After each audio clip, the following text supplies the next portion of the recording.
Oui, merci Monsieur le maire. Je ne vais pas être très longue parce que mes collègues ont largement développé le sujet. Vous avez, comme nous, reçu le courrier des artisans et commerçants du marché de Noël de Grenoble qui se constituent en association. Donc, attention à vous parce que ça veut dire quand même une association qu'ils entendent se défendre.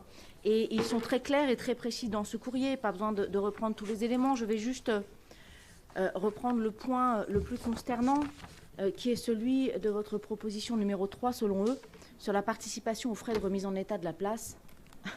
Bon, enfin, franchement, c'est consternant. Il n'y a jamais ce genre de proposition. On ne participe pas, en fait, aux remises en état d'une place, alors que dans les autres événements qui animent Grenoble, ça n'est pas forcément le cas systématiquement.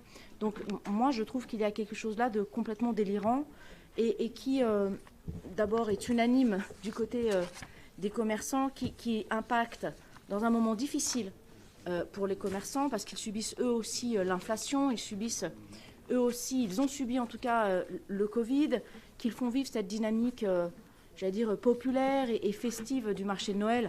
Franchement, aller chercher de l'argent pour éviter des dépenses sur le dos des commerçants et du marché de Noël, je trouve ça assez tragique en fait, et assez mesquin. C'est assez juste ce que disait Nathalie.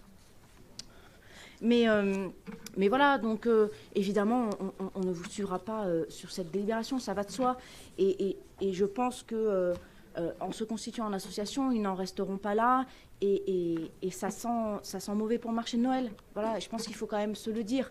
Et j'invite les Grenoblois à prendre connaissance. Dans le Dauphiné libéré, il y en avait un mot d'ailleurs, de ce courrier. C'est édifiant, c'est édifiant. Voilà, merci.